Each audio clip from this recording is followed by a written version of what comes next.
Hello together and a warm welcome to our PwC's career webcast about cybersecurity. I'm Christina, and from me you have received the emails for today's webcast. Before we start, some information from my side. The webcast lasts about 45 minutes and it's divided in 30 minutes presentation and 50 minutes Q&A. So please send us all your questions via the question window here below the video, and we are happy to answer as many as possible in the end of the webcast. And now I'm happy to hand over to my two colleagues, Dorothea and Nadine, our experts of cybersecurity. Thank you very much. Thank you. Yes, go on.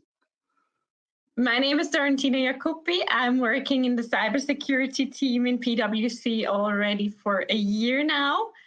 Before I was in a security and network engineering company, which was providing security and networking as a service. And before that, I was working for a top-tier bank.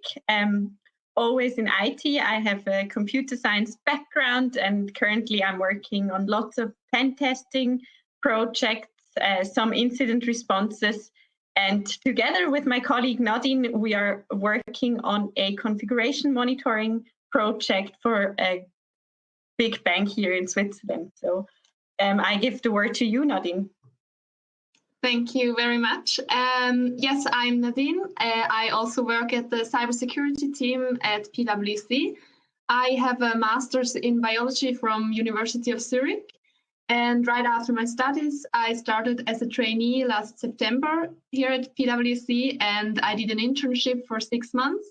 And after that, since March, I am now permanently employed as a consultant here in the cybersecurity team. And since I started, I have assisted in several projects, as Dorothea already told you, and I could learn a lot about cybersecurity. I also completed a certification in information security to get a stable base knowledge in cybersecurity, and where I can build on to specialize in the field of my interests. So I would like to go on with the agenda of today's webcast. We will talk about PwC Switzerland in general, and we'll also touch on the PwC cybersecurity. And then we will talk about how you could be part of our team at cybersecurity. And in the end, we will, as already mentioned, touch on your questions and answer them as good as possible. So to start, I want to talk about PwC Switzerland in general.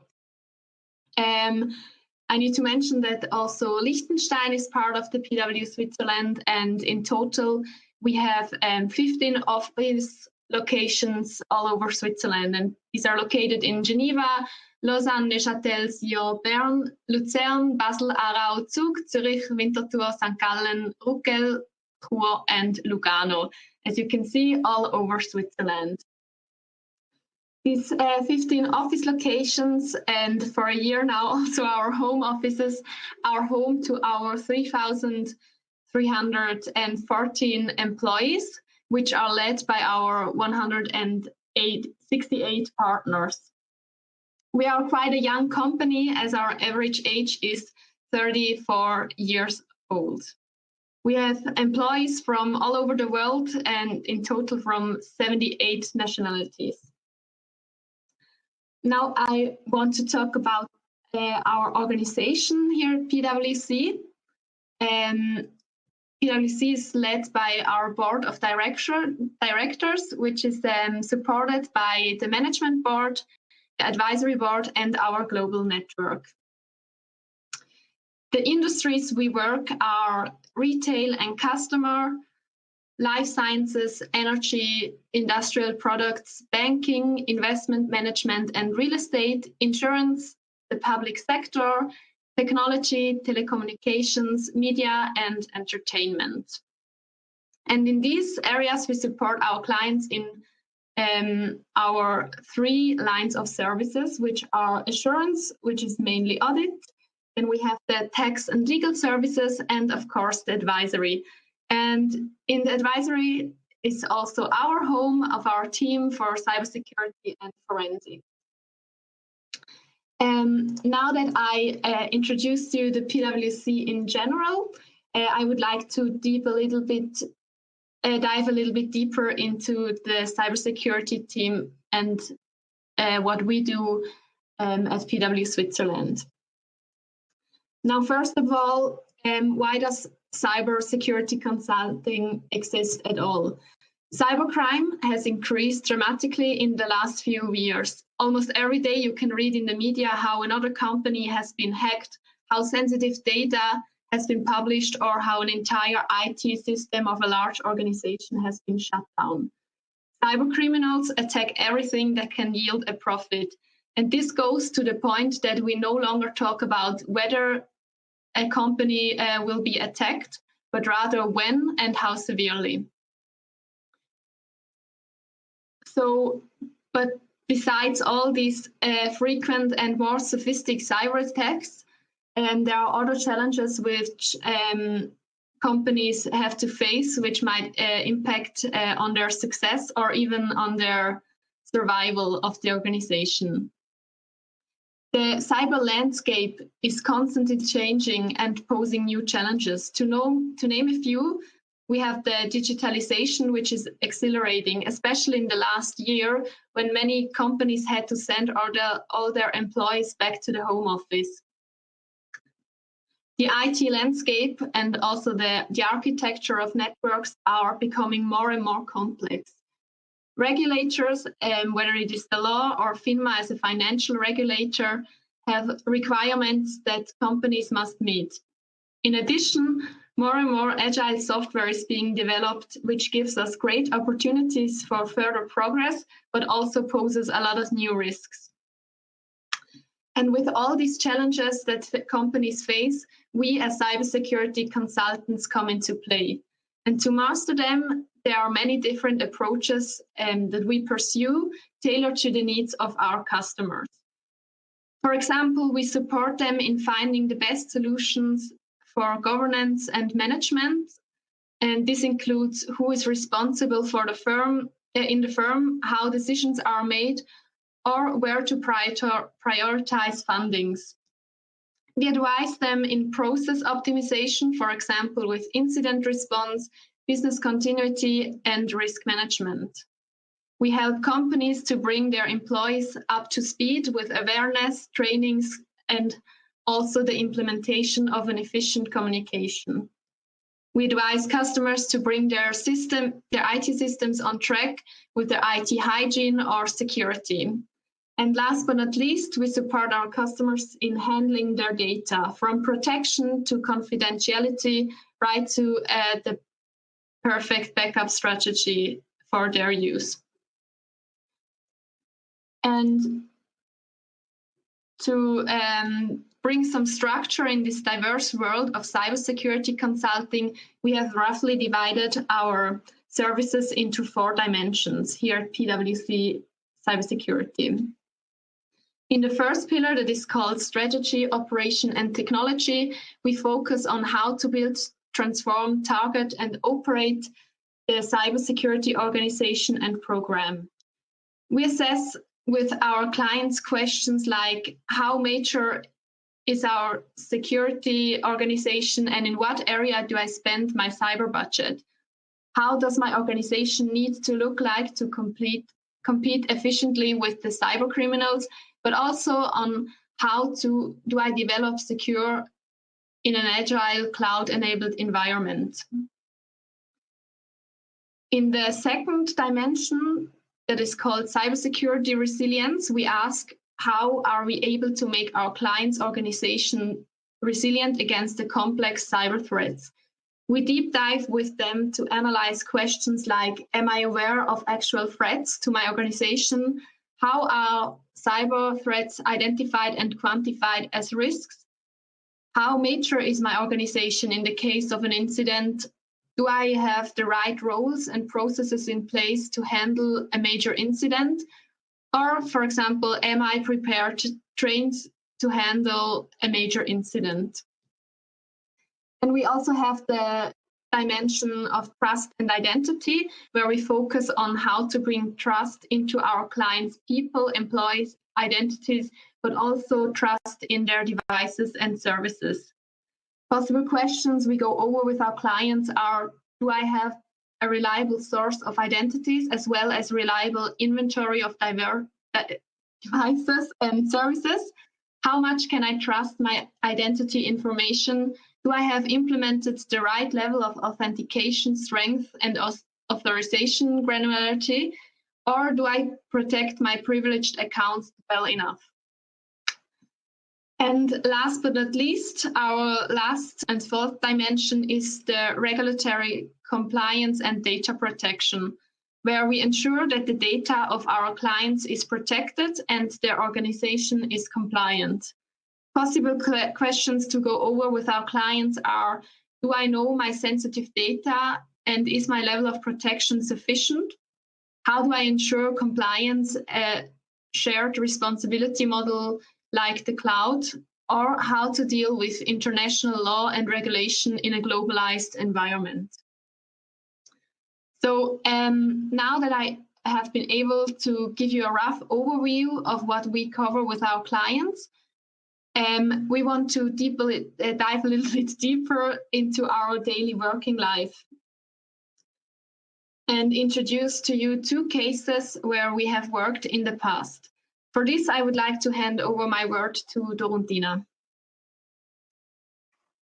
Yeah, thank you very much, Nadine. So I just jump on the next slide. So we were thinking about this webcast and we were discussing what we should present. So we took 2 cases, one of a pen testing approach and the other one an incident response.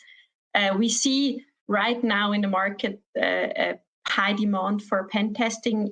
That means we see not only the approach of the hackers, which they're very active right at the moment, but also our clients who want us to perform the imitation of these attackers. We are working very closely with a center of excellence here, and we are usually performing these tests very carefully, and we can answer lots of questions from slide 11. Nadine showed you already, because when we try to do the pen test, we're imitating the threat actor, and we're trying to find out the weaknesses of the systems.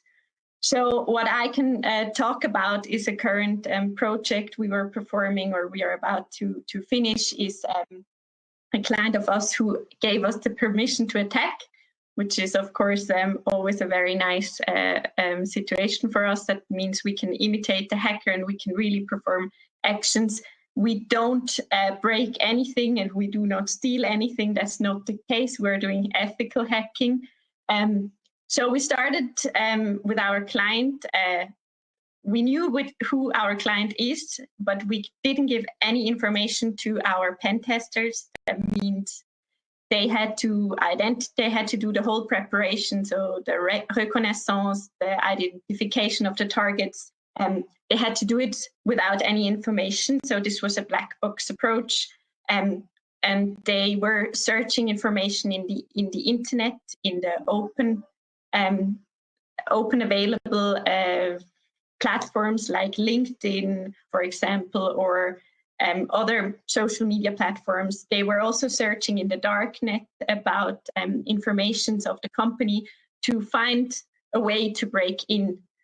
What we also do is scanning the assets of the company in a non-intrusive way. That means we're not trying to break in the first session. We are just scanning what they are having public facing in the internet. Sometimes that should not all be publicly facing. So there can be some holes, and we are trying to find them. When we find some vulnerabilities, or when we know how we can try to attack the company, which can be either over spear phishing or over a technical intrusion, we are doing the so-called weaponization, and we're preparing ourselves to break in there. For example, what we are doing sometimes is a so-called password spraying. That means when we find email addresses, maybe on LinkedIn or somewhere else in the internet, we can use these email addresses and we can try some common passwords. So I suggest everyone who is listening to use a strong password, because yeah, it is. If you just take like a very easy one, it is easy. It's easier to break into your accounts. So what we did next, in this specific case, we were able to break into an account, and then from there we went on the backend system. We were able to exploit a vulnerability. That means we knew about the vulnerability, which was actually publicly we were publicly informed about it, and we could use this hole to break into the system.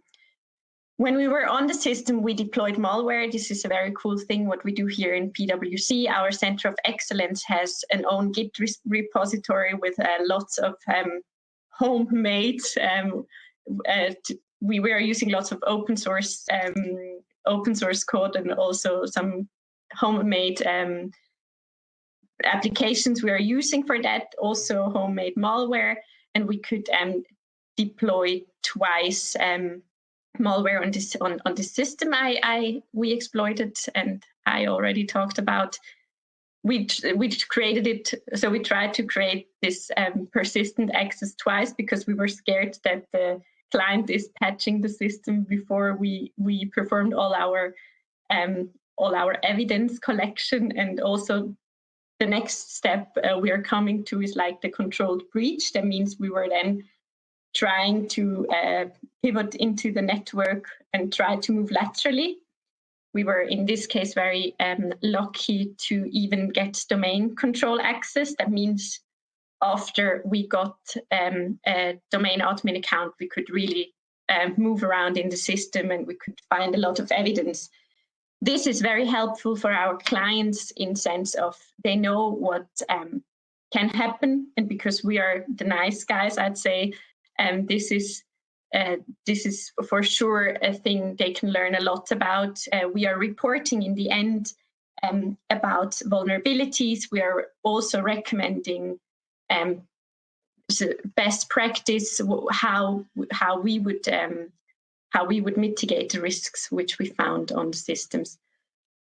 And what is also important is we are not stealing any data, and we would never say that we are deleting everything afterwards, and we're helping our client to get back to this.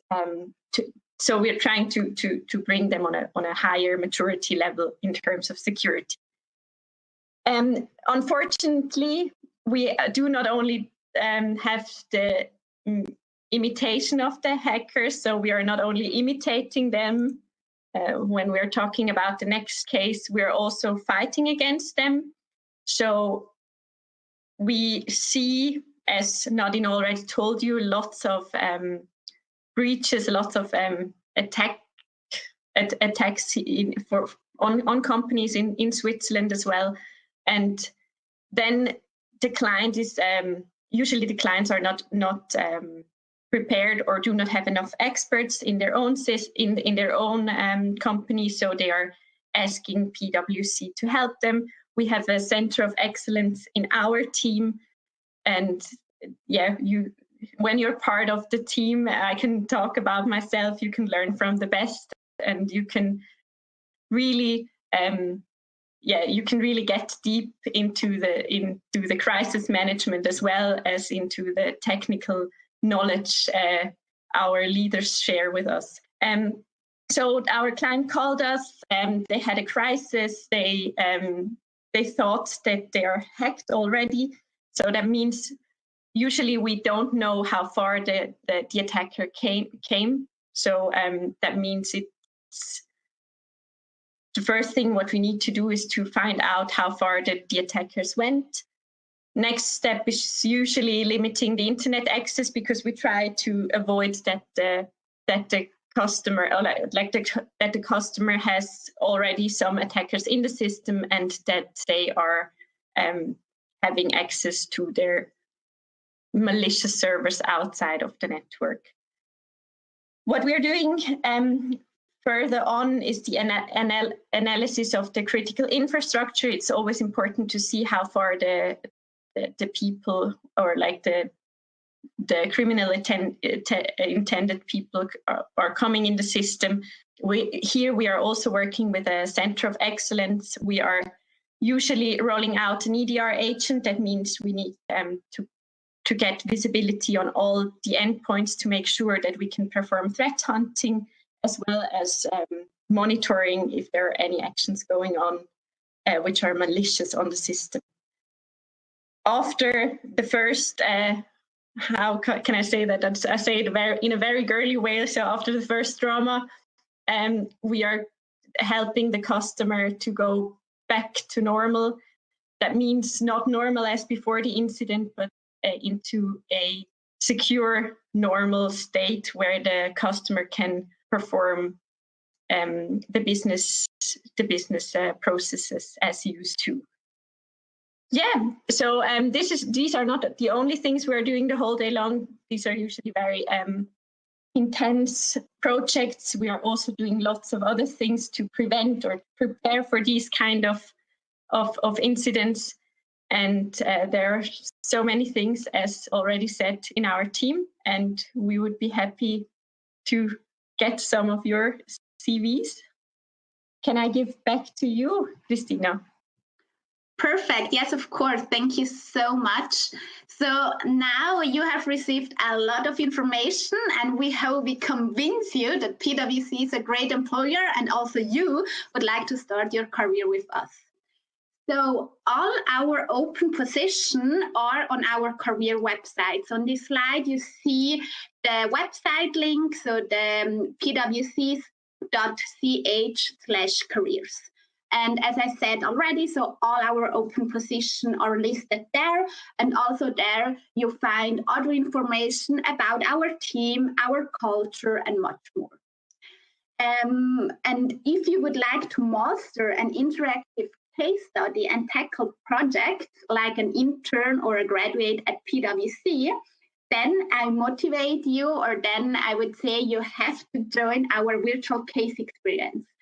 So our virtual case experience is an interactive online platform providing virtual work experience for students. So you will work on a simulated client projects wherever you are on your time, and you will get instructions from real PwC staff with video, voice, audio, and so on, to master a virtual client case and experience what we do and how we help our clients firsthand. So join today, go to our website, and also there you find all information.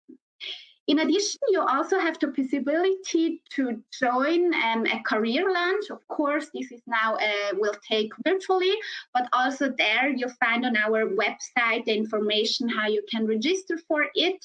And so you can join a lunch with one of our colleagues in cybersecurity, or also in the other areas that we are working. And so I see we received already a lot of questions. I have to open now in the backhand the other window. So give me 1 second to have a look which question came in. So I see a lot, but I encourage you to enter all your questions you have. And myself and with Dorontina and Nadine, we are trying to answer as much as possible. So now I see maybe a question for you, Dorontina, or not. In the 8th one, do you also do projects in cryptography? That's coming from Ramon. So what we have to say in our team, cryptography is definitely a very important topic, but we are not, we do not have a specific research team on it. We are actually working on the projects of our clients. So when a customer is asking for a cryptography project, we are very happy to have specialists on board, but we could not put someone specifically only on one topic because we need to have a bit of a broader profile that we can provide our clients. But definitely there are some opportunities with our clients to work on it, but we do not have any research project right now in cryptography. Perfect, thank you. Then we have another question, that question 11. So how is the workload distributed over the year? Maybe Nadine, so you haven't joined now so long, so maybe can you explain how it looks like now in this period, and also maybe Dorothina, you for a longer time? Sure, thank you. I don't think we have a busy season as it is normal in the audit part of PwC, but I mean, the workload is distributed and it depends on the projects you're in. So there can be times where you have projects that don't need a lot of working hours, or where you need to wait on your client's feedback, or something else will hold up your work. But then there are other times where everything comes at once and then you may have to do some extra hours. But as we have hourly rate, as your hours are calculated over the years, when you have times where you worked more, then you can compensate at other times, or so that this should not be a big problem with high working load. Perfect, thank you. Do you have something to add, Dorothina? It's definitely right what Nadine said. So we don't have this typical audit busy seasons, which is definitely not the case for us. Yeah. What we have to say is, if you're interested in incident response, then there are some busy days, definitely, because when we are fighting against the attackers, you have to put some more hours a day in it. But it's very cool to work on these projects, I can say. And usually we have like normal days. As we are as Nadine showed you, we are in advisory. That means we have no audit season. So no worries about that. Perfect, thank you. Then the next question is the question, how much of a priority is blockchain security for PwC at the moment and in the future? So blockchain is a very current topic. We acquired some companies in this field. We are working very closely with some of the expert teams in the blockchain field. So that's something which is also a very huge advantage when you work in PwC. So we are usually working with experts from other teams. So we are cross-sharing knowledge, and we definitely are involved in some of these systems, in this system, like in the blockchain system security, or like in these kind of engagement. Perfect, thank you. Then another question, I think, is, do you also have international projects that allow to travel? I think Nadine, you agree. The both of us, we started in PwC in the crisis. So I just started in the beginning of the crisis, and the travel I did so far was within Switzerland. Usually we're at home sitting here in front of our computers in the pajama. No, joke aside, we are definitely right now not traveling, but there are opportunities, and we are having international teams and projects as well. Perfect, thank you. So then I see we have a lot of questions regarding recruitment process and so on. So then I can give you a little insights about that. So as I mentioned before, all our open position as internship, entry opportunities and so on are on our website, on our job website. And there you have to apply via our online platform for a position. And then after that, you will receive an online assessment, a link to an online assessment that it's divided into 3 parts. So you will have like a logical test, then you would have an English test, and then in addition some personal question about your personality. And then after that, a recruiter, so a colleague of my team, will call you to have a quick chat with you to again ask for your motivation or also start date possibilities and so on. And if then everything went well, you will be invited for the first interview that of course now will take place virtually. And there you will have always one of the HR person of PwC, and then the line manager or one of your future team. And this is really an interview to get to know each other, that you get to know the position, but also that we can have some information about yourself, about you as a person, but also with your background regarding university degree and so on. And if that went well, you will have a second interview where you can also meet your potential new team. And then you will maybe have also some other questions and so on. And then if it's a match, the recruiter will call you and give you an offer. And then we would be very happy to welcome you to this big PwC family. So I hope I gave you a little insight how it looks like at PwC, but also there you find all information on our website. You find also a video where it's explained it in detail. And regarding, there is also a question, is there any other language requirements besides English? So the company language is English, everything is in English, but of course for some jobs you need the German or also the French language, and you have to know the skills. So in each job ad you find the requirements, which language you should speak. So maybe, I don't know, Runtino and Nadine, you have people that only speak English, I suggest, right? Yes, that is the case in our team. Mm-hmm. We have people that only speak English and French. We have people that only speak English and German. We have people that speak other languages. So our team is rather diverse, but English is really necessary, but everything else is bonus. Perfect, thank you.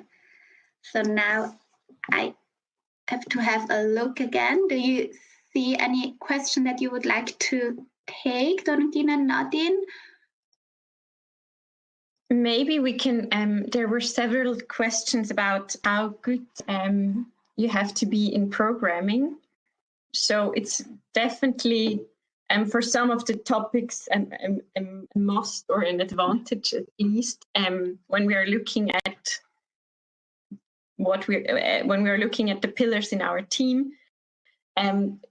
But yeah, Nadine, maybe you can explain a bit further. Nadine, she has a biology background and she was also not a programmer before.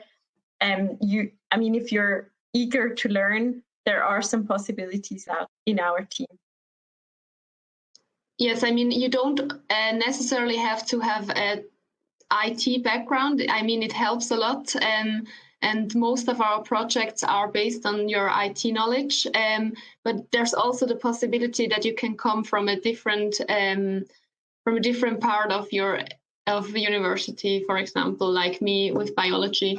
But then when you don't have a lot of IT background, then you should really be motivated to learn new new things and really deep dive into the topic of cybersecurity. And it really helps when you do a certification or even have a certification before you start.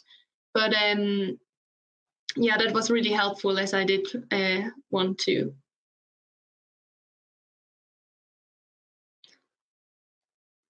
Perfect, thank you.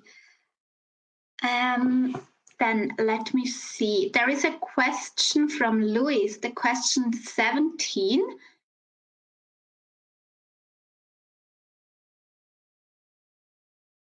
So maybe yes. So I'm jumping in. So the question is: the SolarWinds breach showed again that no system is safe, but how do you balance security and convenience? To my knowledge, the breach was discovered by FireEye after their two-factor authentication sent a particular staff member a message. Yeah, what I can say here probably, it's always there is a balance, and you have to decide on your own what the balance is. There's of course no safe system. We can say, as the slogan on the first slide when I jump back says, there is only two types of companies: those that have been hacked and those that don't know yet. And it's definitely something we are fighting against all the time. The SolarWinds case was very huge and was also concerning lots of our customers. I mean, I would not say convenience, but it's definitely a thing every company, every system has to face. How good does it work and how much security do you want put in? I would say 100% security can only be reached when you just shut the system down, do have no connection and just put it somewhere deep into a mountain. So this is always a balance where you have to decide of your risk appetite and also of the purpose of the whole system. Perfect, thank you very much. So Nadine, you said before regarding certification, and now Wally is asking, which certification do you suggest when working in cybersecurity? Do you have any suggestion? I mean, I can only talk about the certification I did myself. That was the SSCP, that's System Security Certified Practitioner. It's from the organization ICS Square. And that's an international organization where you have different certifications you can choose from. And with the one that I did, that is, I would say, quite basic, not really basic, because I say basic because they have another certification that is much more intense. But this one is really a good base for having a broad knowledge in cybersecurity where you can build on. So I can suggest that, but there are many other certifications where you can learn a lot, and that could help you in cybersecurity. Cool, perfect. There's maybe one thing I can add to these questions. We are also having some of our programs and partners where you can do internal certifications, and our team is supporting that a lot. There are also some cool things, a bit more technical, like OSCP, for example, which can help a lot when you're performing pen testing projects. So yeah, I guess you have to find your field of interest. Yeah, and what I can add to that, PwC is really, really happy if you want to learn more, and they are really supporting if you want to do a certification or if you want to do education that goes further than what you already have. So PwC is really supporting in that part. Cool, perfect. Thank you very much. So then we have also some questions regarding internships and if I don't have any knowledge and so on. So really what PwC offer is, once the career start, a full-time job, that it would be very nice if you have already some knowledge, or also if you did some certificates and so on. But then we also sometimes offer internships, and this is a 6-month internship. So this is what Nadine did. So it takes 6 months, 100%. And this is really something that you can learn about really, is this something for me or not? And you don't have to have necessarily some knowledge in the back hand already, or do you have something to add here, Nadine? I think the most important thing is that you are motivated to learn when you have not a lot of background knowledge. Perfect, thank you. So yes, I think now we went to all the questions that came in. I see also a question now from Bertle. He asked regarding the virtual case experience, that she or he did this already and he enjoyed it very much. And if there is something else, of course, like this event are taking place, so please join or follow us also on social media, LinkedIn, Instagram. There we will post every news, so every event that we that are taking place and so on. And then a very good question from Louis. Are you being digitally upskilled too? So maybe can I hand over to you? Maybe Dorotina, are you here? The digital ups. Yeah, we are doing that internally. We are putting lots of effort in the upskilling on all different edges, and also in the digital. Like when you mean the digital, we even have an internal program which is called digital upskilling, and there you can learn lots of things. So I guess you know this better than me, Christina. Yes. It's a part of the onboarding process.